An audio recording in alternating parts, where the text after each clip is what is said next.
Cricket ரசிகர்களுக்கும், MS. Dhoni ரசிகர்களுக்கும் ஒரு முக்கியமான நற்செய்தி. என்ன அப்படி வந்து பார்த்தீங்கன்னா, நம்ம தல எம்.எஸ். தோனி அவர்கள் மீண்டும் அன்கேப்டு பிளேயரா களத்துல இறங்க போறாரு. இந்த நியூஸ பிசிசிஐ இன்னைக்கு வந்து கன்ஃபார்ம் பண்ணியிருக்காங்க.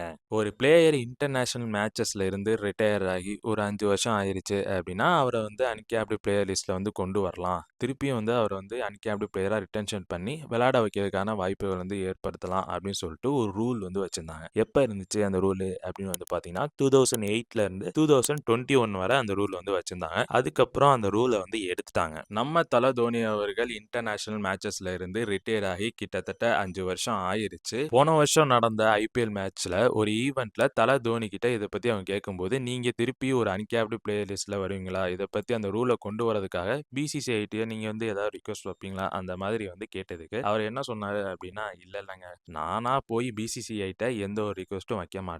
பட் அவங்க என்ன சொன்னாலும் அவங்க என்ன முடிவு பண்றாங்களோ அதுக்கேற்ற மாதிரி நான் நடந்துக்குவேன் அப்படின்னு சொல்லிட்டு சிம்பிளா முடிச்சிட்டாரு. ஆனா அவர் விட்டாலும் சிஎஸ்கே சைட்லேருந்து அவரை விடுவாங்களா? ரீசெண்டா ஐபிஎல் ஓனர்ஸ் கிட்டலாம் வந்து ஒரு மீட்டிங் வந்து ஒன்று நடந்துச்சு. அந்த மீட்டிங்ல சிஎஸ்கே தரப்புல இருந்து பிசிசிஐக்கு ஒரு ரிக்வெஸ்ட் வந்து வச்சிருக்காங்க.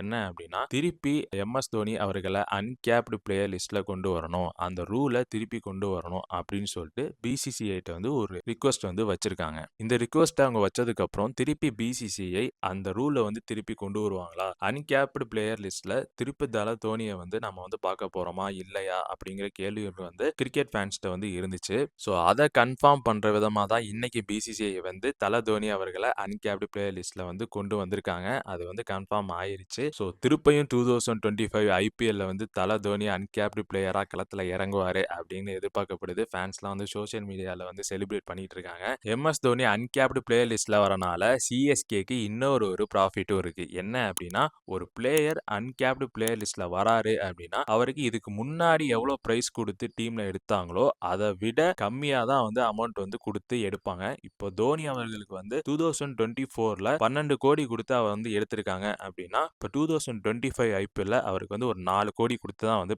டீம்ல வந்து எடுப்பாங்க. ஸோ இது வந்து சிஎஸ்கேக்கு வந்து ஒரு எக்ஸ்ட்ரா பெனிஃபிட் அப்படின்னு தான் வந்து சொல்லணும். இதெல்லாம் தாண்டி நம்ம தல தோனி அவர்கள் வந்து திருப்பியும் மஞ்ச சொக்கா போட்டு கிரவுண்ட்ல வந்து இறங்க போறாரு. ஸோ இதுக்கு எத்தனை பேர் எக்ஸ்பெக்ட் பண்ணிட்டு இருக்கீங்க அப்படின்றத கமெண்ட் செக்ஷன்ல வந்து சொல்லிட்டு போங்க. இந்த மாதிரியான அப்டேட்ஸை தெரிஞ்சுக்க நம்ம சேனல் விஎஸ்ஓபி வாய்ஸஸ் ஆஃப் பப்ளிக்கை லைக் பண்ணுங்க, ஷேர் பண்ணுங்க, கமெண்ட் பண்ணுங்க, சப்ஸ்கிரைப் பண்ணுங்க.